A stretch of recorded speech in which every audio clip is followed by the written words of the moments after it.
რაც აქ გააჩნიათ, ისე ნავთობთ. აი გაფრთხილებასთან დაკავშირებით ბატონ გოჩას მინდა ვკითხო, საპატრიარქოს როლი ამ კუთხით და სადაც ეკლესია მონასტრებია ასე თუ ისე მაინც ითვალისწინებენ ხოლმე ბრეული მაგალითად რომ რაღაც უფრო მეტად გაუფრთხილდეს, აი თქვენ ერთხელ ახსენეთ, როდესაც გამოცხადდა ხატის ტყეები თუ არ მეშლება და უფრო მეტ დაცულობის კუთხით უფრო გაუმჯობესდა მდგომარეობა.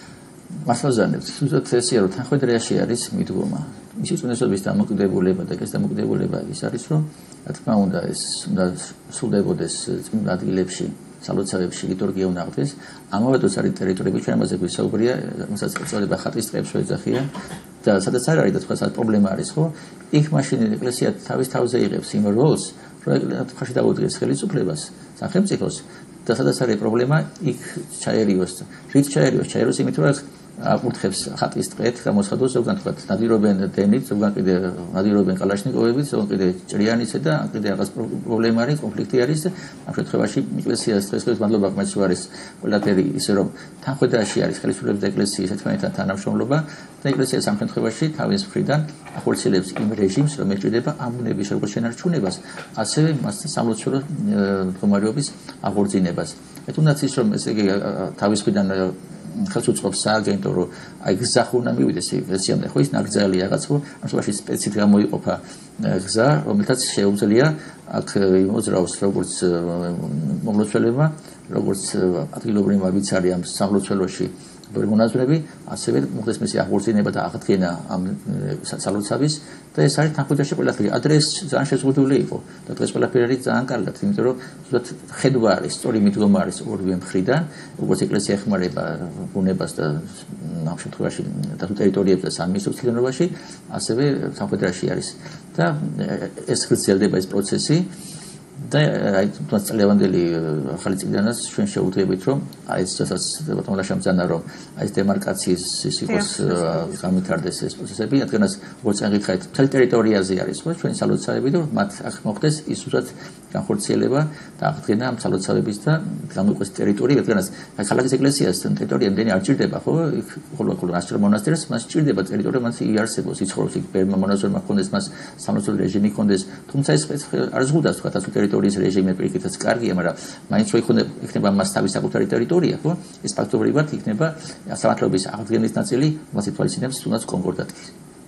და ამ მიმართებაში ჩვენ დამოკიდებულება ისაა, რომ ეხმარებით როგორც ბუნებას, ასევე ხელისუფლება ვერციარი ეკლესიასთან. დავამატებდი, ხატის ტყეებთან მიმართებაში ძალიან ბევრი ხატის ტყეები ჩვენთან დაცულ ტერიტორიებში შემოსული არის, მაგრამ თუშეთშიც არის ხატის ტყეები, ანუ სადაც ის ტრადიციების შენარჩუნება ჩვენი თავარი მიზანი არის, ასევე კანონში გვიწერია, რომ ტრადიციების შენარჩუნება და აღდგენა. ამიტომ არის თუშეთში ადგილები, სადაც მაგალითად მანდილოსების შესვლას არ შეიძლება.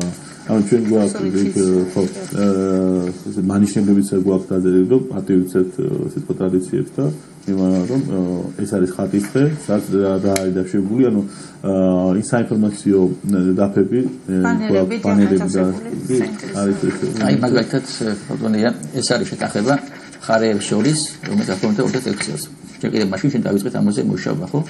ამ შეთანხმებაში არის პუნქტები, მათ შორის მეოთხე მუხლი არის ვიზრუნებთ ბუნებას და ტრადიციული დამოკიდებულებისა და რესურს მოხმარების ისტორიული წესშურების განსაკუთრებით ხატის ტყის ინსტიტუტის აღდგენაზე.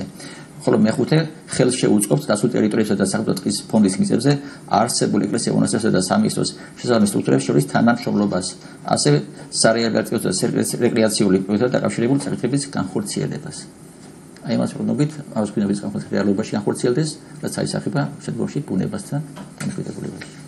ძალიან დიდი მადლობა, მინდა გითხრათ მობრძანებისთვის, თუ არის რაიმე მნიშვნელოვანი საკითხი, რომელიც გვინდა რომ დავამატოთ ბატონ ლაშაძე, რომელიც დაიგეგმება 2016 წლიდან უკვე შეგვიძლია გავაშალოთ და დაგემშვიდობოთ. 2016 წელს უკვე ჩვენ ასე ვექნება. ახსენეთ თქვენ რამდენიმე პროექტი. ბატონო, ერთი თავარი იქნება ყველაზე რომ ეს კიდე ყველაზე პოპულარული საკითხი არის მარტვილის კანიონის ინფრასტრუქტურა, სადაც უკვე მალე მოეწყობა მარტვილის კანიონის ინფრასტრუქტურა უკვე საფხურში უკვე ჩვენს ვიზიტორებს შეხვდება განახლებული ინფრასტრუქტურით.